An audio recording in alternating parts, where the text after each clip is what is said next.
Praise Lord.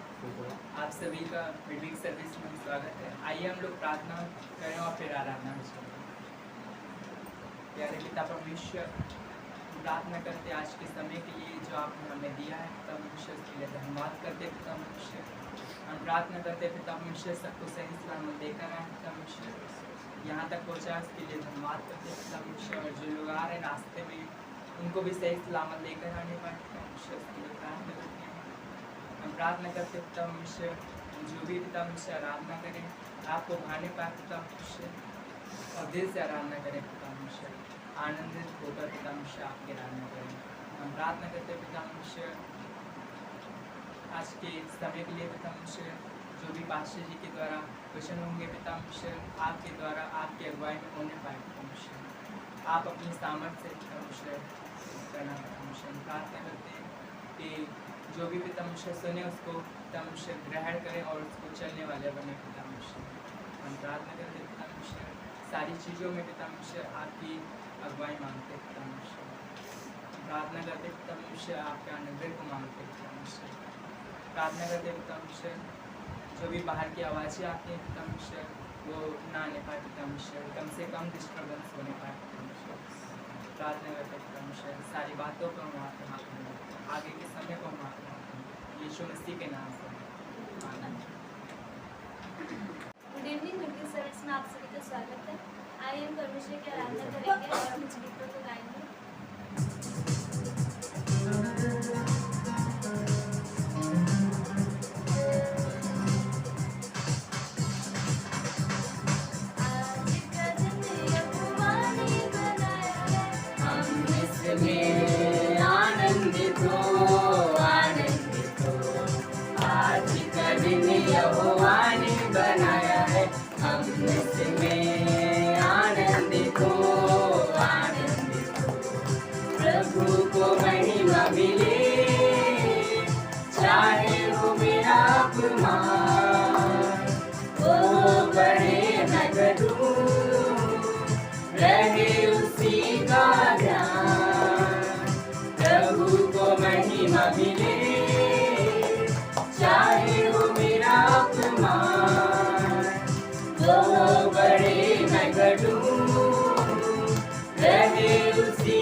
प्रशंसा करें, क्यों ना कुछ होता रहे, उसको हम भाते रहे, चाहे जहाँ भी रहे।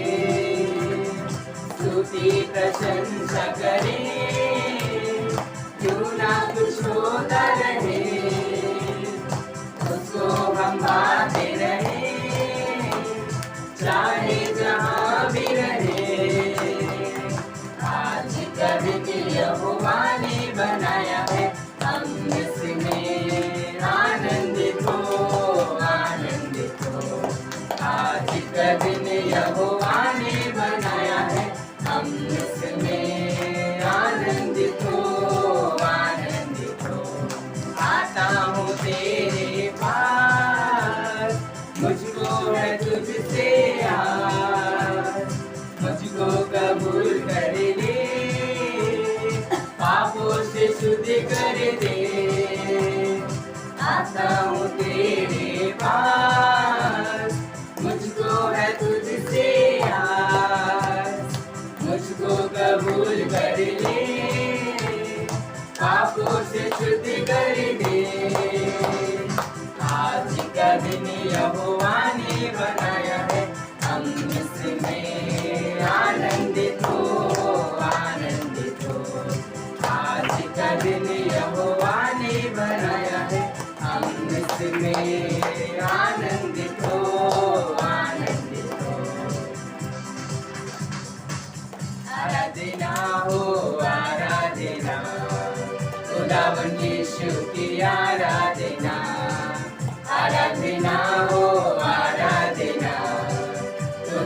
यीशु की आराधना, पवित्र दिल से आराधना, प्रेमी मन से आराधना, पवित्र दिल से आराधना, प्रेमी मन से आराधना, आराधना हो आराधना, खुदावन यीशु की आराधना, आराधना हो आराधना, खुदावन यीशु की आराधना, शांतिदाता की आराधना, मुक्तिदाता की आराधना, शांतिदाता की आराधना, मुक्तिदाता की आराधना, आराधना हो आराधना, खुदावन यीशु की आराधना,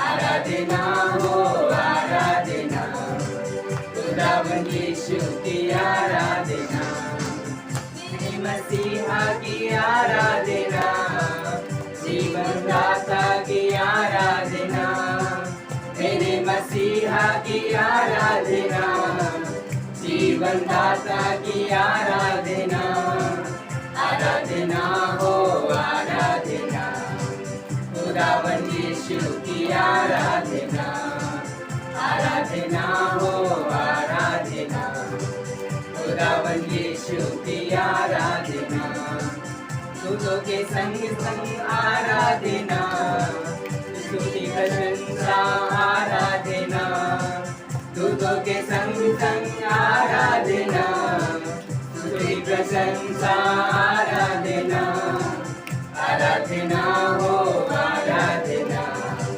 खुदावन यीशु की आराधना, आराधना हो आराधना, खुदावन यीशु की आराधना। धन्यवाद पिता परमेश्वर, धन्यवाद पिता परमेश्वर, आपकी आराधना हो। हम पूरे दिल से पिता परमेश्वर आपकी आराधना करते हैं, प्रेमी मन से हम आपकी आराधना करते हैं पिता परमेश्वर, हम आपकी स्तुति करते हैं पिता परमेश्वर, क्योंकि आपने हमें बनाया है पिता परमेश्वर, अपनी महिमा के लिए बनाया है पिता परमेश्वर, ताकि हम आपकी आराधना करें पिता परमेश्वर। प्रार्थना करते हैं पिता परमेश्वर, हम इस योग्य हुए पिता परमेश्वर, हम आपकी आराधना करने के योग्य हुए पिता परमेश्वर, आपने हमें चुना है पिता परमेश्वर, इसलिए हम आपकी आराधना करते हैं।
सारे जहां में दूसरा कोई नहीं।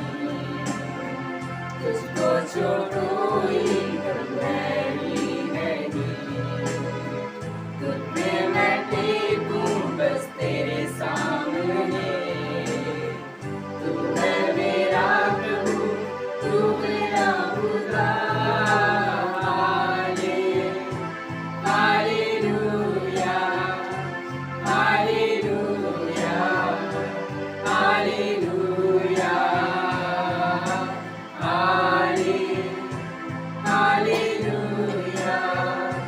Hallelujah, hallelujah.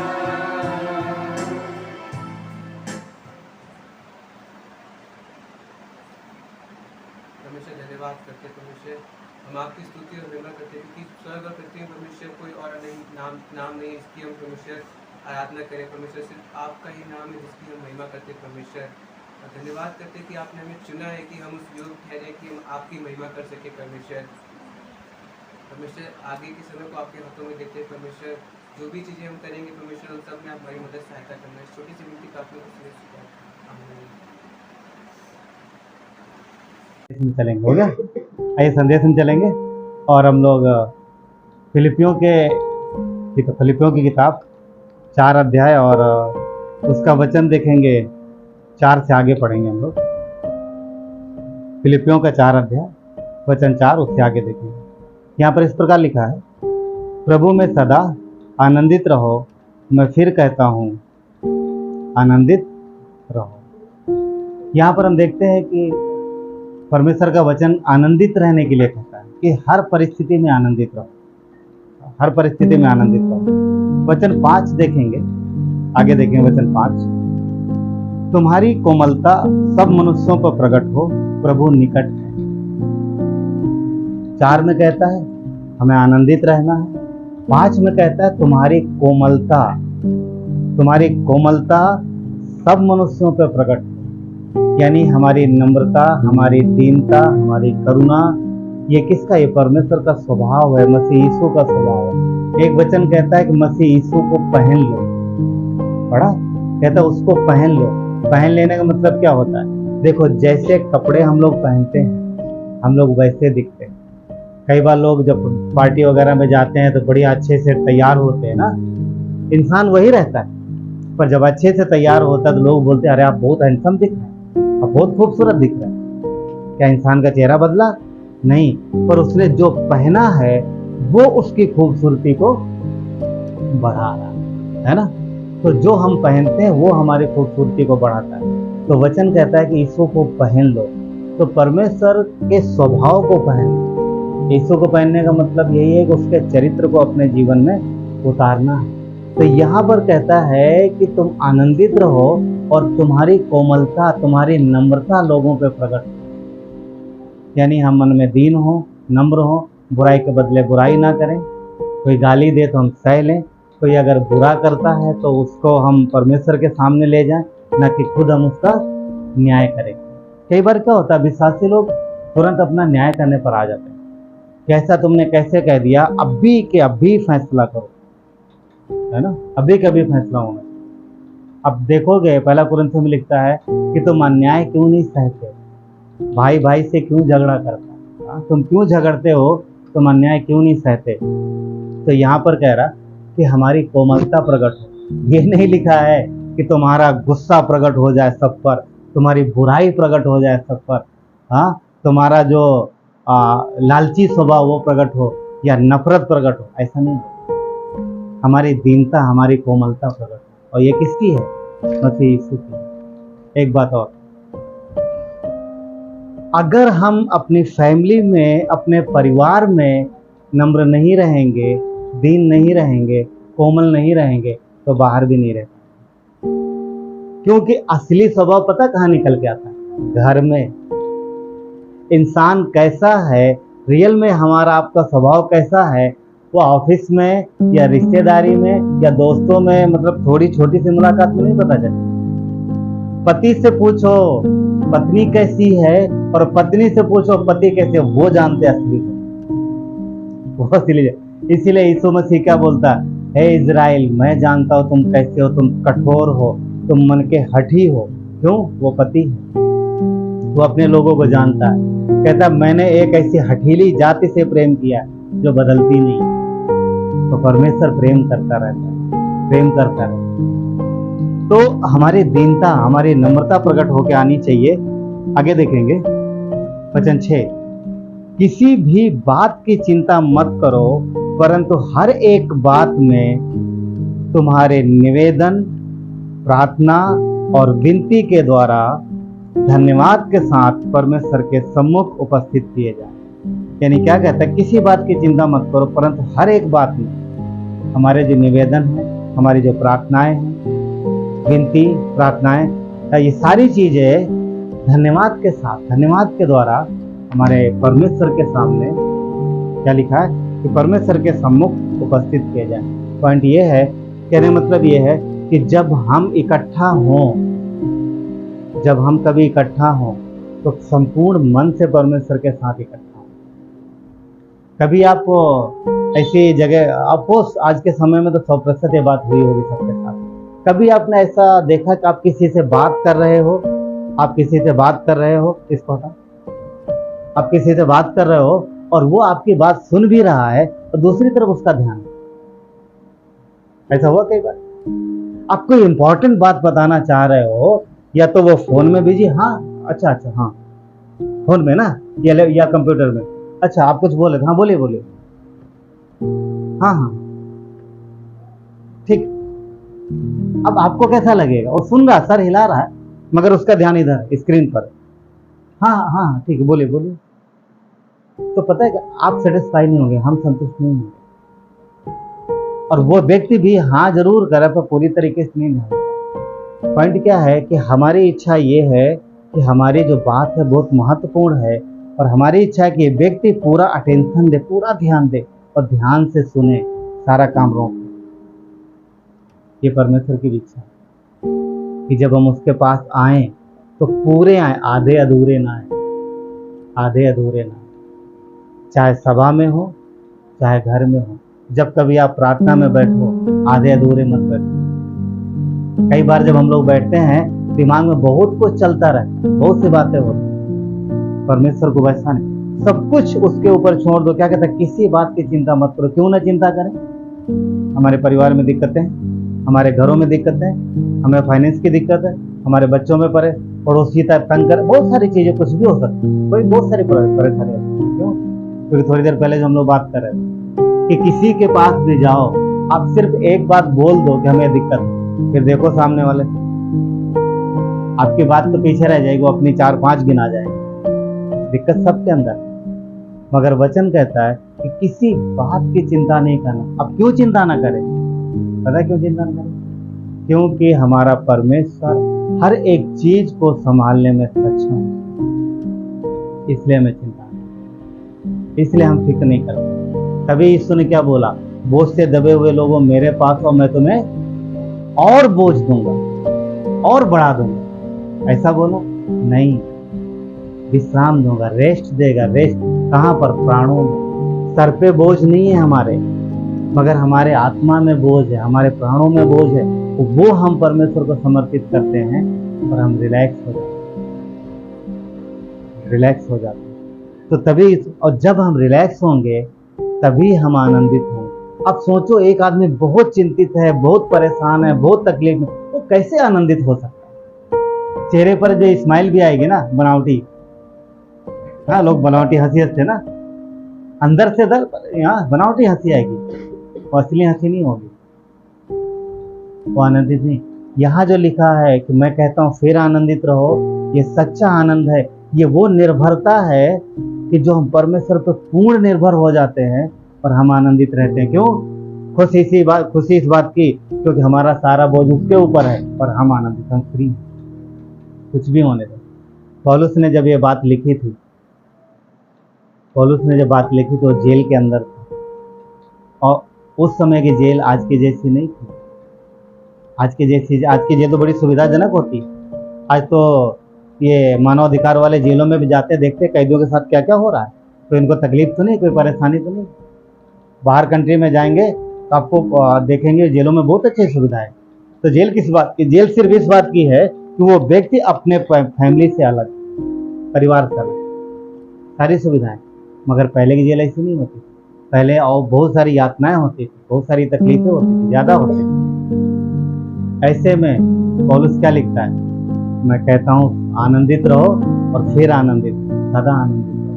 ये परमेश्वर उसका वचन है, ये पौलुस की इच्छा नहीं है, ये परमेश्वर की इच्छा है कि चाहे जैसी परिस्थिति हो परंतु हमें आनंदित रहना। चलेंगे हम लोग यूहन्ना में, यूहन्ना 15 का हम लोग वचन 10 देखेंगे, 10 और 11 देखेंगे। यहाँ पर इस प्रकार लिखा है, यदि तुम मेरी आज्ञाओं को मानोगे तो मेरे प्रेम में बने रहोगे, जैसा कि मैंने अपने पिता की आज्ञाओं को माना है और उसके प्रेम में बना रहता हूँ। यीशु मसीह ने यहाँ पर वचन कहा है कि मेरी आज्ञाओं में बने रहो। कलीसिया के लिए आज्ञा है, ये परमेश्वर के यीशु मसीह के विश्वासी लोग जो विश्वास करते हैं उनके लिए आज्ञा दी गई है कि, और ये कंडीशनल है। यदि, जहाँ यदि लगता है, अब जब भी पढ़ोगे जहाँ पर लग जाता है यदि, इसका मीनिंग पता है क्या होता है? Condition apply. हाँ, आपने देखा ना, कंपनियां बहुत सारा ऐड देती हैं, बाद में नीचे लिखेंगे कंडीशन अप्लाई छोटा छोटा। यहाँ कंडीशन है कि यदि तुम मेरी आज्ञाओं को मानोगे और मेरे प्रेम में बने रहोगे, जैसा, अब जैसा मतलब एग्जाम्पल, उदाहरण दे रहा। पहला कंडीशन है, आप यदि कर सकते हैं। दूसरा, जैसा कि मैंने अपने पिता की आज्ञाओं को माना है और उसके प्रेम में बना रहता हूँ। ये कंटिन्यू टेंस, बना रहता हूँ, बना रहता था नहीं या बना रहूंगा नहीं। समझ पा रहे हैं? यीशु ने बोला जैसे मैं बना रहता हूँ। एक व्यक्ति अगर ये उस तरीके से है कि आप पानी के झरने के नीचे खड़े हैं और आप कंटिन्यू उसके नीचे हैं, तो आप पानी के झरने के नीचे खड़े हैं, आप उस चीज में, आप पानी में भीग रहे हैं, आप लगा, तो जब तक आप वहां पर हैं तब तक आप ये शब्द यूज कर सकते हो कि मैं पानी के झरने के नीचे भीग रहा हूँ। तो यीशु ने जो बोला है कि मैं बना रहता हूँ, मतलब वो कंटिन्यू बना रहता है।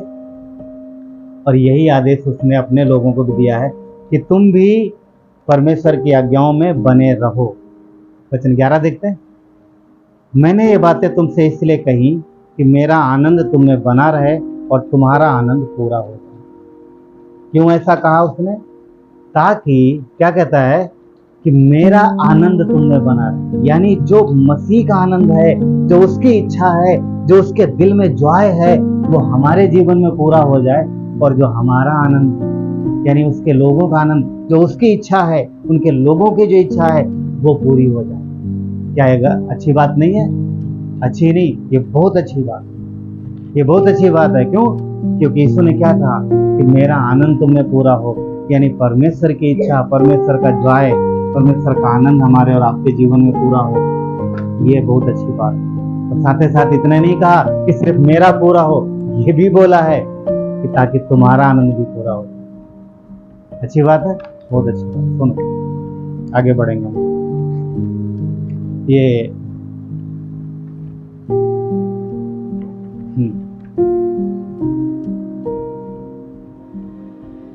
एलिशिबा और जकरिया, एलिशिबा और जकरिया बहुत दिन से प्रार्थना कर, जानते सब लोगों ने पढ़ा ना, बहुत दिन से वो लोग प्रार्थना कर रहे थे। और उनके जीवन में एक घटी थी और उसकी वजह से उनके जीवन में तकलीफ थी। काफी दिनों से दोनों प्रार्थना कर रहे थे और उनकी प्रार्थना का उत्तर नहीं मिल रहा। एक दिन आया काफी साल बाद, जब जकरिया गया प्रभु के सामने धूप जलाने के लिए, तो वचन कहता है कि वहां पर उसने स्वर्गदूत को देखा और स्वर्गदूत ने क्या बोला कि तेरी प्रार्थनाएं सुन ली गई हैं, मैं उत्तर लेके आ गया। और उसके बाद हम देखते हैं कि उनके जीवन में क्या हुआ। उनके जीवन में यूहन्ना बपतिस्मा देने वाला आया संतान के रूप में।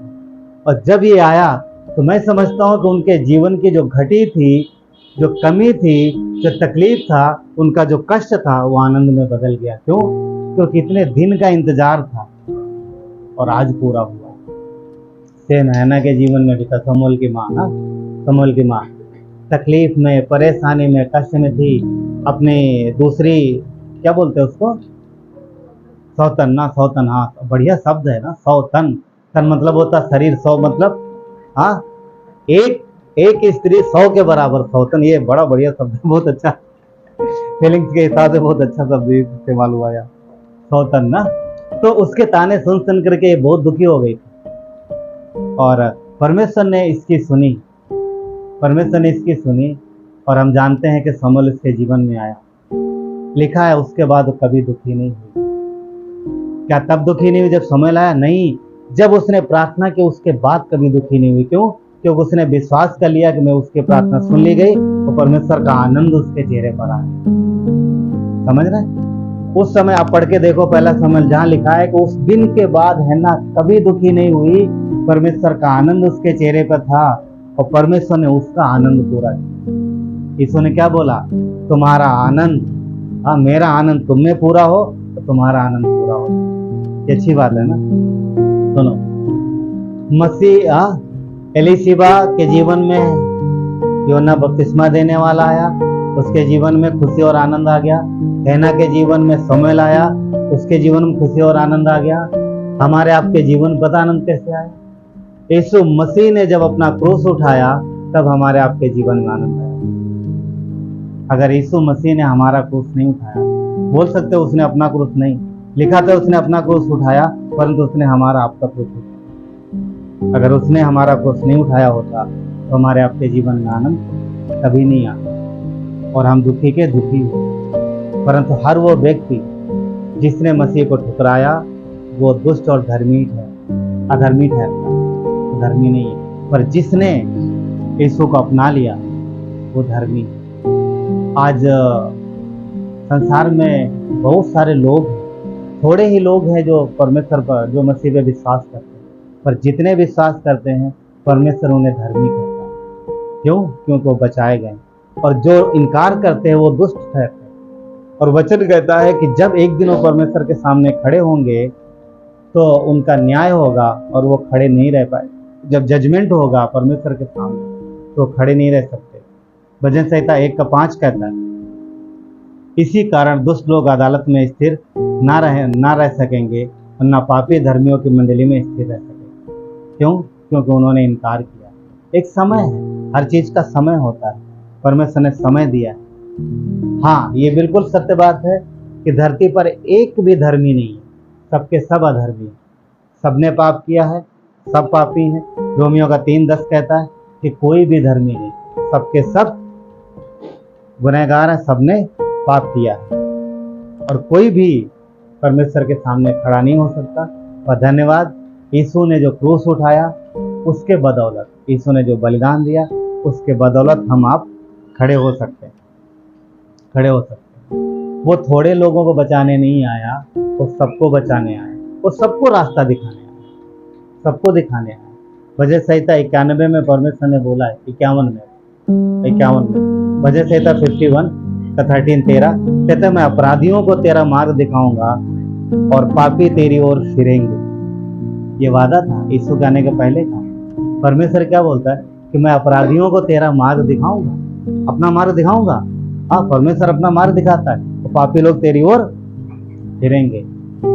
आज वो दिन कि पूरी दुनिया से लोग उसकी ओर आते हैं क्योंकि परमेश्वर उन्हें अपना रास्ता दिखाता है, परमेश्वर उन्हें बुलाता है। और यीशु ने बात कही है, क्या कहा? क्या वो धर्मियों को बुलाने आया? कौन धर्मी, अपने आप को कौन धर्मी लगाता था? फरीसी, शास्त्री, हाँ वो धर्मी लगाते थे, वो धर्मी है। उसने क्या कहा लूका 5:32 में, मैं धर्मियों को नहीं परंतु पापियों को मन फिराने का बुलावा देने, न्योता देने, एक तरीके से बुलावा दे रहा हूँ, निमंत्रण दे रहा कि जो पापी है मन फिराए, उसी के पास आ सकता है। यीशु मसीह ने हमें और आपको बुलाया है और परमेश्वर का धन्यवाद, उसने हमें आपको नम्र किया है और हम उसके पास। भजन संहिता 4:7 कहता है कि तूने मेरे मन को उनसे कहीं अधिक आनंद दिया है, तूने मेरे मन को उनसे कहीं अधिक आनंद दिया है जो उनको अन्न और दाखमधु से की बढ़ती से होता है। यानी कहता है कि तूने मेरे मन को उनसे कहीं अधिक आनंदित किया है जिनको अन्न और दाख मधु की बढ़ती से उन्हें आनंद मिलता है। पॉइंट यह है बोलने का, वचन कह रहा कि जिन लोगों को चीज़ों से, वस्तुओं से, बहुत सारी चीज़ों से, बड़ी बड़ी गाड़ियों से, बहुत सारी चीज़ों से उन्हें आनंद मिलता है, परमेश्वर ने हमें उनसे बढ़ के आनंद दिया है और हमारा आनंद सदा बना रहेगा। उनका हो जाता है। सांसारिक जो खुशी है थोड़े समय की होगी, हो जाएगी। आज खुशी हो रही है, उसके बाद चली जाएगी, नहीं रहेगी। हाँ, नहीं रहेगी, ऐसा होता है। ठीक है। यशायाह का 35:10 कहता है, उनके सिर पर सदा आनंद रहेगा, उनके सिर पर सदा आनंद होगा। ये भी पाठ है यशायाह 35:10 कि उनके सिर पर आनंद रहेगा। और वो आनंद किसका आनंद है पता? परमेश्वर का आनंद, जो सदा हमारे और आपके लिए, सदा हमारे आपके लिए। तो वैसे तो आनंद के विषय में अगर बात करेंगे तो बहुत सारे टॉपिक हैं, बहुत सारी बातें हैं, मगर कुछ बातें हम देखेंगे। हम 7 बातों के विषय में देखेंगे, 7 आनंद के विषय में, फटाफट जल्दी जल्दी। हाँ। और पहला है उद्धार का आनंद, जो हमें मसीह की ओर से मिला है। उद्धार का आनंद, क्योंकि मसीह यीशु में हमें उद्धार मिला, मसीह यीशु में हम बचाए गए। देखिए, उद्धार पाया, उद्धार का मतलब होता है बचा लिया जाना। हम सब जानते हैं, हाँ, हम सब जानते हैं कि मसीह यीशु ने क्रूस पर जो बलिदान दिया है वो हमारे पापों का प्रायश्चित है।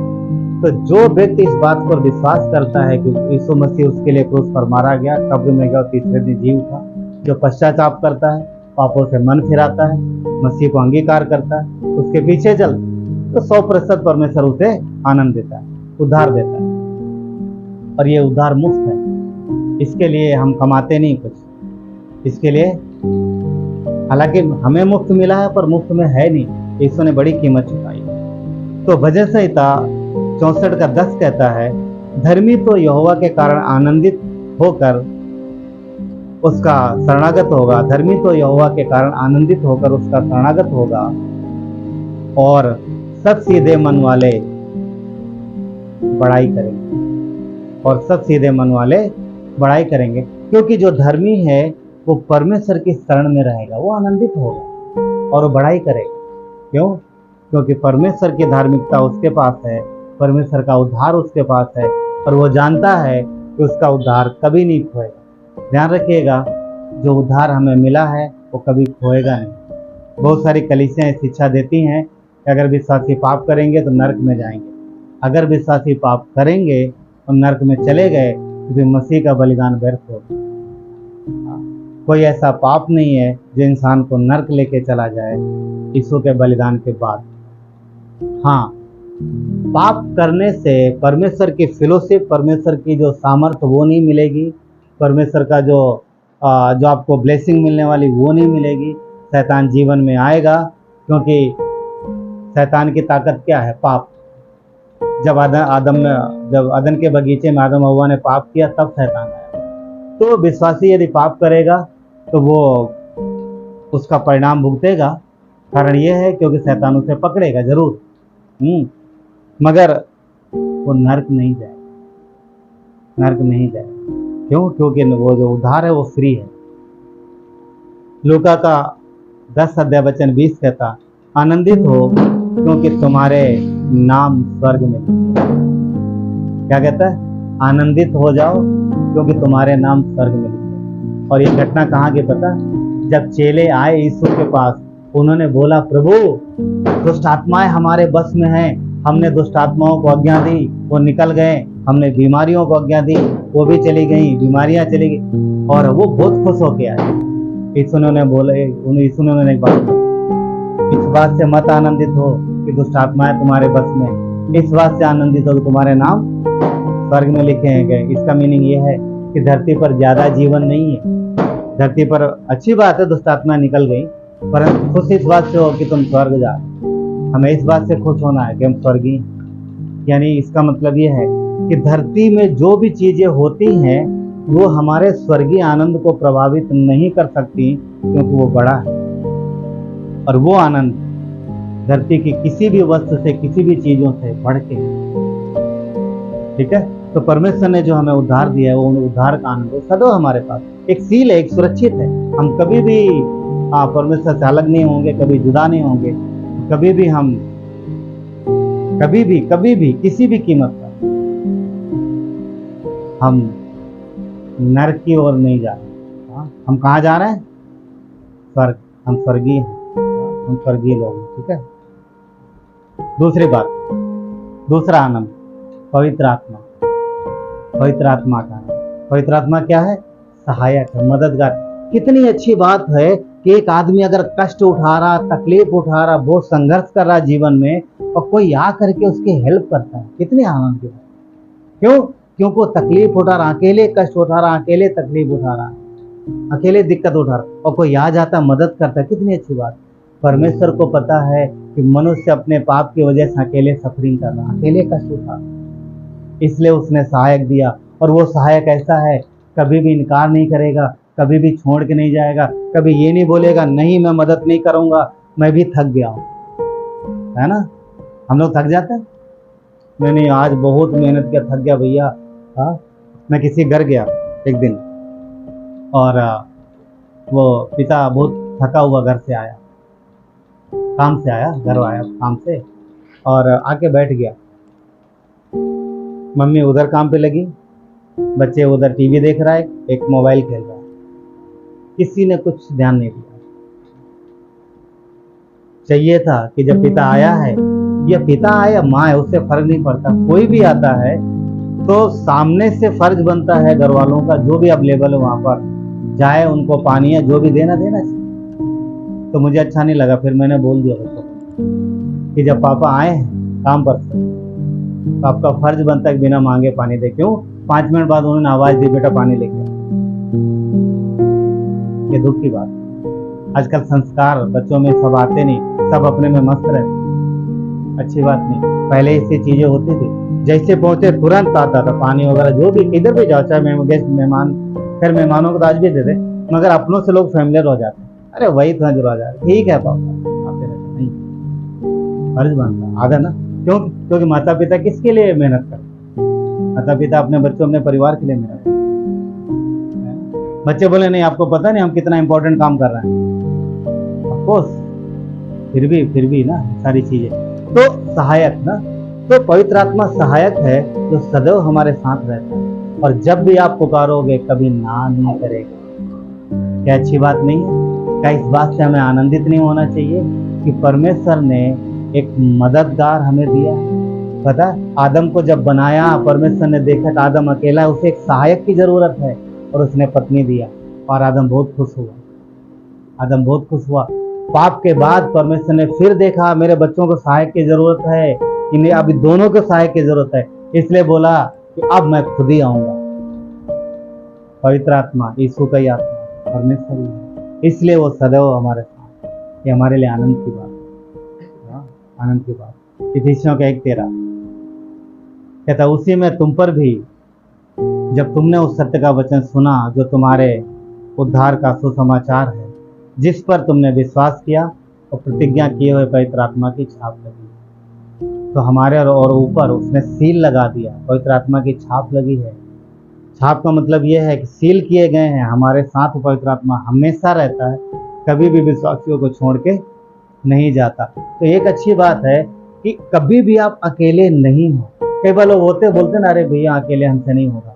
हम विश्वासी कभी भी अकेला नहीं। आप घर में हो, आप ऑफिस में हो, आप बाहर हो, आप कहीं भी हो, कहीं भी रहो, ये ध्यान रखना कि आप कभी भी अकेले नहीं हो। आप कभी भी अकेले नहीं हो। क्यों? क्योंकि परमेश्वर सदा आपके साथ है।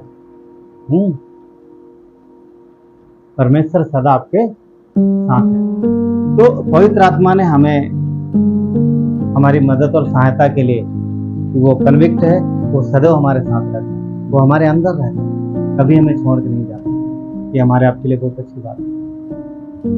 और वही देखिए, विश्वासी वही निराश होगा जिसने परमेश्वर के प्रेम को सही से जाना नहीं, जो समझा नहीं उसकी सहायता को, उसकी मदद को, उसके प्रेम को और उसकी सामर्थ्य, क्योंकि सामर्थ्य को भी जानना नहीं। अगर हम उसके सामर्थ्य को नहीं समझेंगे ना तो हम निराश हो जाएंगे। क्यों?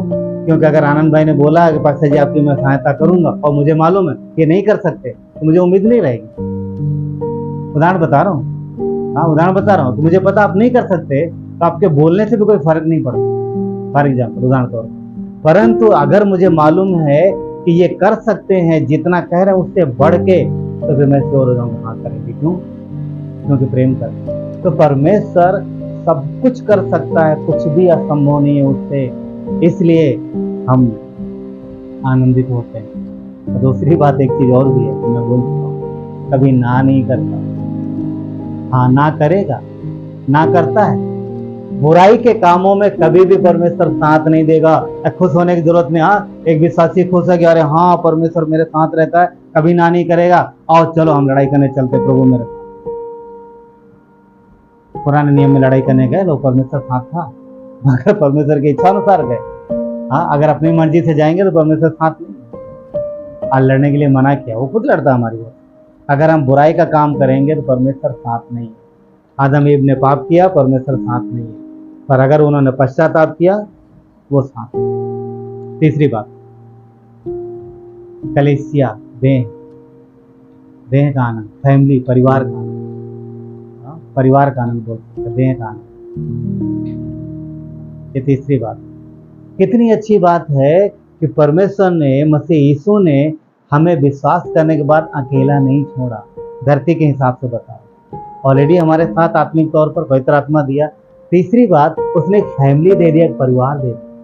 क्योंकि जब जन्म होता है तो एक परिवार मिलता है, एक परिवार मिलता है। शरीर में जब जन्म होता है एक फैमिली मिलती है, माता पिता मिलते हैं, चाचा ताया दादी दादा नाना नानी और पता नहीं क्या क्या मिलते हैं, बहुत कुछ मिलते हैं। बहुत तो फालतू में मिल जाते हैं, फ्री में मिल जाते हैं। हाँ पड़ोसी वड़ोसी सब। हाँ कुछ लोग अधिकार नहीं होता तो भी अधिकार दिखाने के लिए आ जाते कुछ, हाँ मांगने ना, कुछ लोग मांगने भी आ जाते, बच्चे का जन्म होता आ जाते मांगने, क्या उनका अधिकार? आ जाते, हाँ नहीं बच्चा बॉर्न हुआ हमें चाहिए, खुशी के बारे में। तो बहुत सारा फैमिली मिलता है। इसी तरीके से नया जन्म पाने के बाद भी परिवार मिलता है, माता पिता मिलते हैं। परमेश्वर हमारा पिता है, अफकोर्स वो पिता है, पर धरती पर एक परिवार देता है, कलीसिया देता है, भाई बहन देता है, और पास्टर देता है, फैमिली देता है, माता पिता देता है। तो पास्टर का जो दर्जा है धरती पर वो आत्मिक पिता की जगह पर, और उनकी पत्नी आत्मिक माता की जगह पर। हम जो लोग देखते पास्टर काल ना, पास्टर काल एक वो हो सका, मतलब बात कर रहा हूँ मैं, अभी दुनिया में नहीं है, फिर भी वो बातें याद आती हैं। तो जब भी वो उनके मुंह से निकला हुआ शब्द ऐसा होता था हमारे लिए मान लो कि मसीह के द्वारा ही आया। क्यों? क्योंकि वो हमारे आत्मिक पिता, हमसे प्यार करते हैं, और कभी भी हमारे विषय में कभी भी गलत तो आएगा नहीं मन में। जब भी विचार आता तो कुछ भलाई सोचते, क्योंकि मसीह के हिसाब से, परमेश्वर की सोच। आज उनकी वाइफ है, आज उनकी वाइफ से जब कभी जाते मिलते तो वो प्रेम ना, उनको उनके साथ रह करके मन मतलब आनंदित हो जाता है। क्यों? क्योंकि परमेश्वर की छाप में उनमें दिखती। उम्र से फर्क नहीं पड़ता कि सामने व्यक्ति उम्र कितना है। हाँ वो हमारे आत्मिक पिता थे, वो हमारी आत्मिक माँ, क्या फर्क पड़ता? कभी उम्र ज्यादा भी हो सकती, कम हो सकती, उससे फर्क नहीं पड़ता। तो ये दर्जा परमेश्वर एक परिवार देता है, भाई बहन देता है, और आत्मिक माता पिता देता है। क्यों? क्योंकि हमारी फिक्र करते हैं, वो प्रार्थना करते हैं हमारे लिए, और हमेशा करते रहते हैं, वो हमारा भला चाहते हैं। तो एक परिवार मिलता है। अगर आप देखेंगे प्रेतों काम में जब कलीसिया बनती है, नहीं प्रेतों काम 4 अध्याय में देखोगे, सारे लोग मिल के रहते हैं, सब कुछ उनका साझा रहता है, उनका सारा सुख दुख साझा है, कभी कुछ भी अलग अलग नहीं है उनका, सब मिल के करते हैं। ये परिवार है। आज भी हम रहते अलग अलग घरों में हैं, पर हम एक परिवार है। और अगर आप विश्वासी होने के नाते यदि आप अपने भाई बहनों के दुख में दुखी नहीं होते तो फिर आप परिवार का हिस्सा नहीं है। क्योंकि जब एक परिवार में किसी सदस्य को तकलीफ होती है तो सबको दिक्कत है।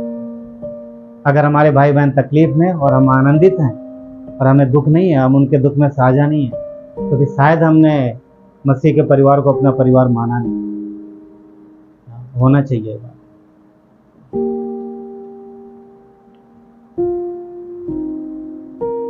पहला कुरिन्थियों 12:27। इसी प्रकार तुम सब मिलकर प्रभु के देह हो और अलग अलग उसके अंग हो। तो जब देह में तकलीफ होती है किसी भी अंग में, तो पूरी देह को तकलीफ है। इसलिए यदि हम परिवार हैं, कलीसिया में हैं, तो हमें हर एक के तकलीफ में तकलीफ होनी चाहिए, और हाँ, खुशी में खुशी भी होनी चाहिए। उस तरीके से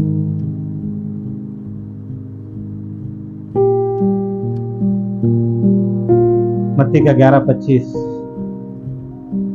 यीशु ने कहा, हे पिता स्वर्ग और पृथ्वी के प्रभु, मैं तेरा धन्यवाद करता हूं कि तूने इन बातों को ज्ञानियों और समझदारों से छिपा रखा है। एक्चुअली ये चौथा पॉइंट है, ये तो तीसरा हो गया, चौथा पॉइंट है ये। चौथे पॉइंट में मैंने वचन पढ़ा है। चौथी बात है परमेश्वर के वचन कान। तीसरा क्या था? देह। तो देह में हम एक मिलके रहते हैं, और चौथा है परमेश्वर के वचन कान।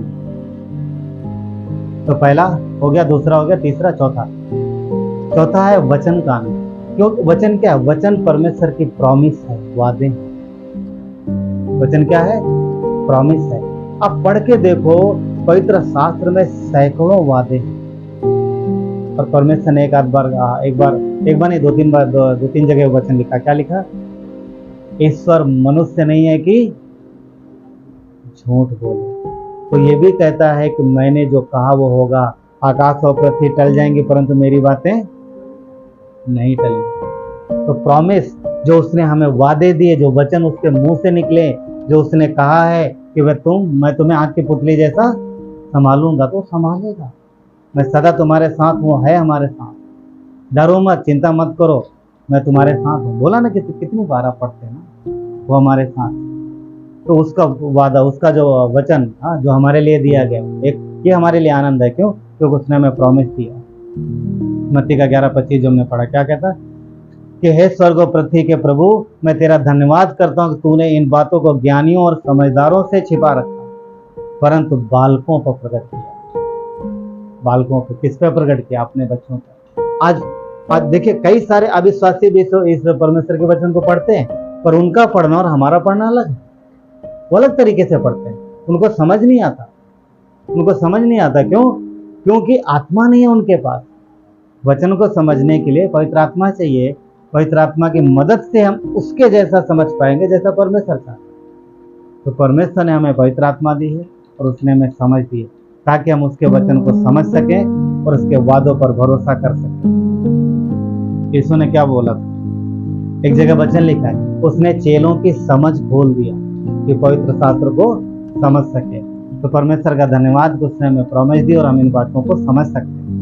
यिर्मयाह का 15:16 कहता है, जब तेरे वचन मेरे पास पहुंचे, तब मैंने मानो उन्हें खा लिया। अब हमारा काम, परमेश्वर ने हमें वचन दे दिया, आज हमारे पास पूरा पवित्र शास्त्र है।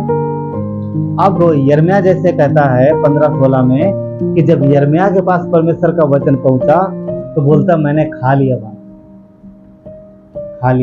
उसने वचन खा लिया, और खा के क्या कहता है?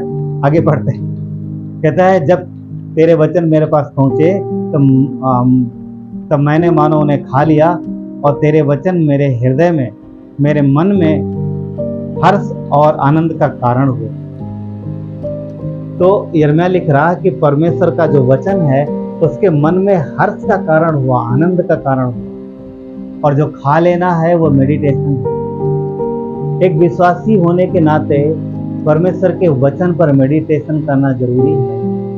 यदि आप कोई भी काम, देखिए बहुत आसान है, सिर्फ आदत डालने की जरूरत है। आप कुछ भी काम करो, मैंने बहुत बार बोला है बात कि हमारा दिमाग जो रुकता नहीं है। आनंद भैया, आपका नाम बार बार आ रहा है ना, रुकता नहीं है। कुछ भी करो आप, सिर्फ तभी रुकेगा जब आप बातचीत करोगे किसी से, या फिर कुछ ऐसा आकर्षक चीज देखोगे जो पूरा फोकस वहां जाएगा। अब नॉर्मल काम करते हो दिमाग रुकता नहीं। अब बर्तन धोते का दिमाग वहां रहता है, खाना पकाते समय रोटी में रहता है, मशीन चलाते समय रहता है, नहीं, बहुत कुछ सोचता रहता है। हम सोचने से रोक नहीं सकते, परंतु उसे दिशा दिखा सकते। दिशा मतलब उस तरीके से मान लो कि एक गाड़ी है जो चल रही है, ट्रेन अच्छा उदाहरण। ट्रेन को ड्राइवर रोक सकता है, पर रोकता नहीं, रोकता उसके बस में नहीं है, मगर उसके बस में दिशा दिखाना भी नहीं है। ट्रेन थोड़ा अच्छा उदाहरण है। कुछ और कोई ऐसी गाड़ी को समझ लो कि आप सिर्फ उसे मूव कर सकते हो, मतलब आप दिशा दिखा सकते तो इधर जाना है इधर जाना, पर जाने से रोक नहीं सकते, कुछ उस तरीके से। माइंड को चलने से रोक नहीं सकते, और उसे दिशा दिखा सकते हैं कि वो मूवी के विषय में सोचे, या फिर कार्टून के विषय में सोचे, या फिर स्कूल के विषय में सोचे, या वचन के विषय में सोचे, जो भी हम दिशा दिखा सकते हैं। तो ये अच्छी बात है। तो ये मेडिटेशन है। खा लेना मतलब याद किया, मेडिटेशन। तो जब कभी मैसेज हुआ, जब भी सुनते तो आप मेडिटेशन करेंगे तो बहुत अच्छा रहेगा। और ज़्यादा मेडिटेशन कर सकते हैं, प्रॉमिस जो परमेश्वर ने वादे दिए। क्यों? क्योंकि उसकी एक बात भी झूठ साबित नहीं होगी। शैतान हमारे मन से खेलता, माइंड से। पता, डॉक्टर स्टीवन बोलते थे, विश्वासियों का मन शैतान की लड़ाई का मैदान है। लड़ाई कहाँ होती? पुराने जमाने में लड़ाई होती थी ना, एक बढ़िया फील्ड में मैदान ढूंढ लेते थे, आ जाओ आमने सामने, लड़ते, जोर आजमाते, किसमें कितना दम। तो वो मैदान चाहिए लड़ाई के लिए, जहाँ लड़ सके। वो मैदान ये है, ये मन शैतान के लिए, यहाँ विचारों से लड़ता है।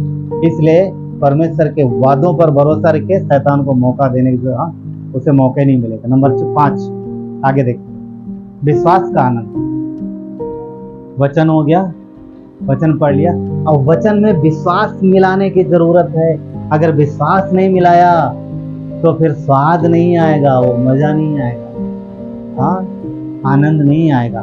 तो विश्वास की बहुत जरूरत है। क्यों? क्योंकि हम विश्वासी कहलाते। विश्वासी होके यदि हम विश्वास ना रखें तो फिर काहे की विश्वास, है ना? होठों से तुम मेरा आदर करते हो, पर मेरा तुम्हारा मन मुझसे बहुत दूर है। वो ये विश्वासी नहीं है।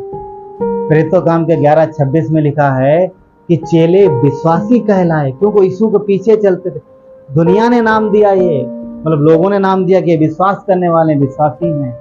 अफकोर्स हम विश्वासी हैं, विश्वासी कहलाते। और विश्वासी क्यों कहलाते? क्योंकि हम उसके कहे गए वचन पर, उसके शब्द पर विश्वास करते हैं। और जब विश्वास करते हैं तो वैसा हमारे लिए होता है। क्या यीशु ने नहीं बोला, जैसा तेरा विश्वास है वैसा तेरे लिए? बोला ना, जा पुत्री, तेरे विश्वास के अनुसार हो। तेरी हाथ वाले ना, जितने भी चंगाई थी, तेरे विश्वास के अनुसार हो जाए। विश्वास बहुत जरूरी है विश्वासी होने के नाते। उसमें दिमाग लगाने की जरूरत नहीं है। कई बार लोग वो कारण ढूंढते, ऐसे कैसे होगा, राई के दाने का बराबर इतना बड़ा विश्वास, इतना बड़ा पहाड़, नहीं हो ही नहीं सकता। जीसीबी चाहिए बड़ी वाली, वो भी बहुत टाइम लगेगा, है ना? इस तरह के लोग सोचते हैं। इतना बड़ा पहाड़, इतना बड़ा विश्वास नहीं हो सकता, पर हो सकता है, परमेश्वर से हो सकता है।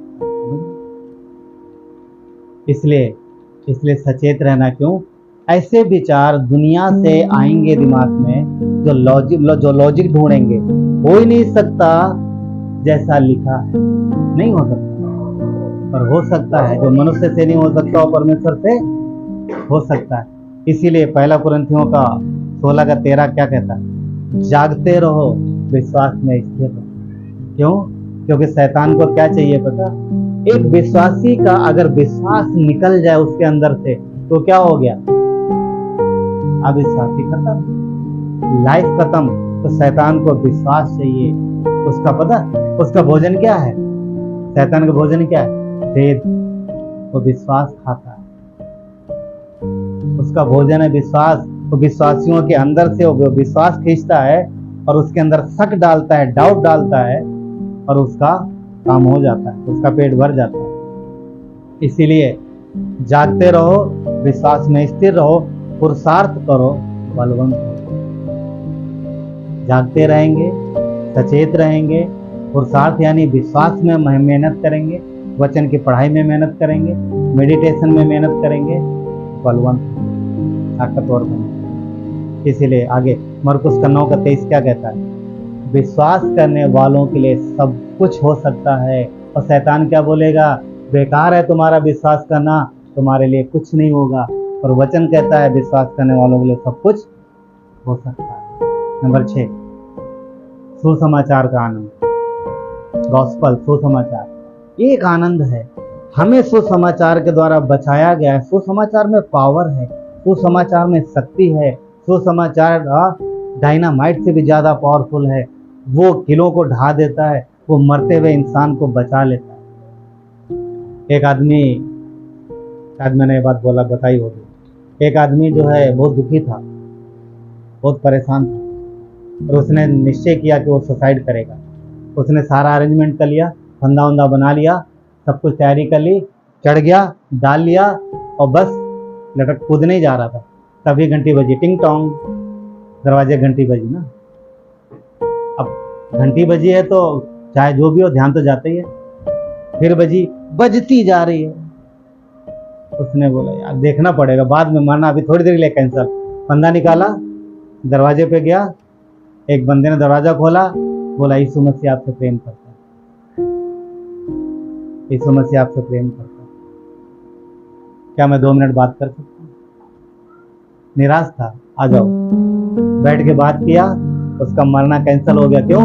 उसे पता चला कि जितनी भी निराशा है उसमें एक बड़ी आशा उसके पास, परमेश्वर इन सारी चीजों से निकाल सकता है यदि वो अपना विश्वास उस पर लाएगा और उसका जीवन बदलेगा। तो सुसमाचार में पावर है, सुसमाचार में पावर है, सामर्थ्य। वो मुर्दों में जीवन डाल। हम और आप आज इसीलिए बचाए गए क्योंकि सुसमाचार की ताकत है सुसमाचार में, उसने हमें बचाया। तो जरूरी है कि सुसमाचार को हम जाने। क्यों?